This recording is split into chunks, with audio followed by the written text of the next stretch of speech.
Oke, pertemuan hari ini adalah ya masih tentang gerak melingkar, bagian keempat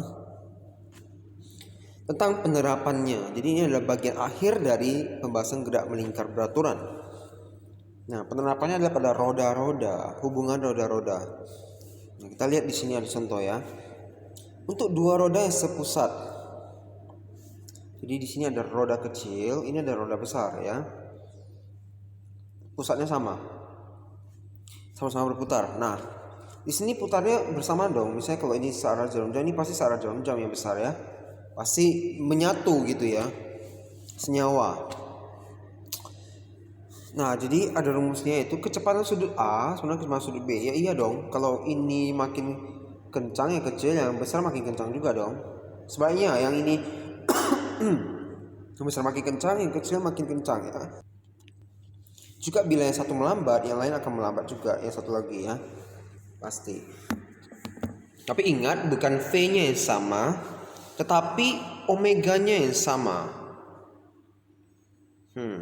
Karena dia gerakannya itu melingkar, berarti kecepatan sudut yang sama ya. Kita bicara kecepatan sudut. Nah, karena kecepatan sudut adalah rumusnya kecepatan linear V per jari, maka kita bisa buat rumus jadi VA per RA sama VB per RB. Sedangkan untuk roda yang bersinggungan atau dihubungkan dengan tali, nah ini menarik nih. Ini ada dua jenis ya. Bisa juga begini, bisa juga ini dempet, yang ini enggak dempet. Nah, kalau dempet itu gimana? Kalian bisa bayangkan nggak kalau mutar dia gimana? Kalau ini mutarnya begini, ini pasti mutarnya begini. Iya dong? Nggak mungkin ini bisa begini juga ya. Nggak bisa ya. Karena mereka nanti di sini tabrakan tuh nggak bisa, nggak cocok. Oke, so maka ini agak unik dari ini. Kalau ini dia pasti dua-duanya searah. Di sini berlawanan arah. Ya.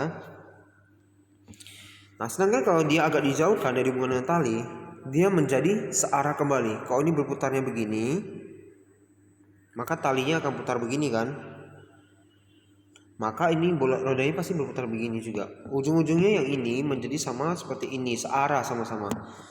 Bila ini searah jam-jam, ini pun akan searah jam-jam. Bila ini berlawanan arah jam-jam, ini juga akan berlawanan arah jam-jam. Nah, ya, untuk dua kasus yang seperti ini, kecepatan linearnya sama. Nah, karena kecepatan linear itu omega kecepatan sudut kali jari-jari, maka jadilah omega A RA sama omega RB. Omega kali RA sama dengan omega kali RB. Karena kenapa? Karena mereka nggak menyatu dalam satu lingkaran. Jadi bukan kecepatan sudut yang sama, tapi kecepatan linear. Satuan linear kecepatan sudut nih kita udah tahu, cuma diingatkan kembali agar nanti ubah-ubah satuan bisa.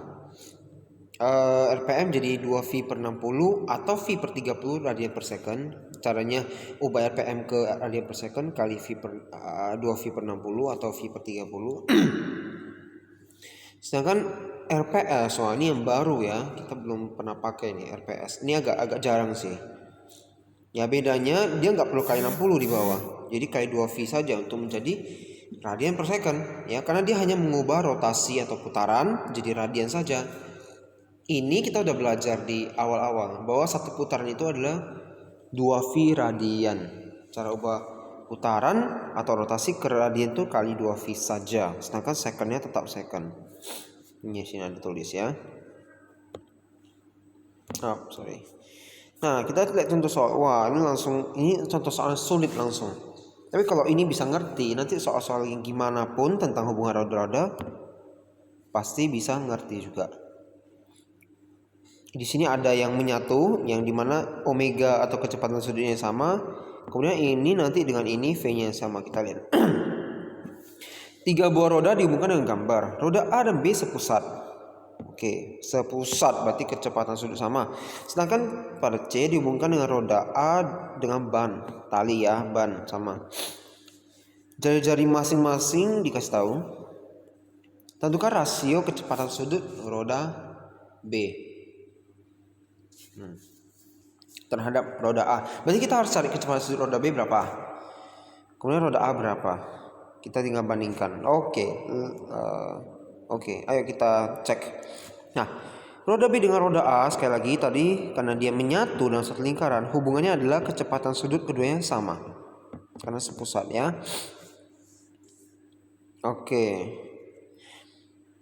Sedangkan omega, oke, berarti jadi VB per RB sama VA per RA ya ini ya. Oke, tahan di situ dulu, kita lanjut ke sini. Roda A dan roda C dihubungkan dengan ban. Sehingga kecepatan linearnya sama, berarti VA sama VC. VA, bukan VB ya, perhatikan ya, bukan VB sama VC ya. Gimana tahu? Ini kan nyatu kan. Yang dipilih itu yang ini, yang roda A, karena roda A yang yang memiliki kontak langsung dengan talinya. Ya. Yang memiliki kontak langsung dengan talinya adalah A dan C. Berarti VA sama VC ya. Berarti omega A RA sama dengan omega CRC, atau dia balik ini kenapa ya? Jadi R sama omega sama aja lah ya. 2 kali 3 kan sama aja dengan 3 kali 2 ya. Oke. Sedangkan omega itu sama dengan omega B. Lihat di sini. Dia ambil dari sini, lihat ini katanya, sehingga dia pintar sekali. Dia mengubah ya, dia ambil ini, dia tulis ulang, kemudian apa yang dia ubah di sini? Dia pindah ya, maksudnya gini, RA dia pindah ke sisi kanan jadi bagi RA, omega C pindah jadi bagi omega C, jadi omega B bagi omega C, sana RC bagi RA ya, dimana RC itu kan tadi 10, RA itu kan 4, berarti 10 bagi 4, 10 banding 4 disederhanakan jadi 5 bagi 2 atau 5 banding 2. Jadi dapat omega B banding omega C yang ditanya. Nah, tuh saya lihat dulu. Iya, omega B. Ya benar. Yang ditanya itu omega B banding omega A, benar ya? Tapi kan omega A itu juga sama dengan omega C. Berarti dengan mencari omega B banding omega C, berarti dia sama dengan ini adalah omega B banding omega A juga. Karena sekali lagi omega C dan omega A itu sama di soal ini. Jadi jawabannya 5 banding 2. Ini mungkin agak memusingkan ya. Oke. Tapi masalah. Nah, selebihnya kalau ini soal yang cukup sulit ya. Selebihnya kalau soal-soal biasa ya cukup masukkan rumus. Misalnya dia kasih tahu ada 2 roda yang hubungannya sepusat seperti ini. Biasa dikasih tahu VA itu berapa, RA-nya berapa, VB-nya berapa. Ditanya RB, gampang kan?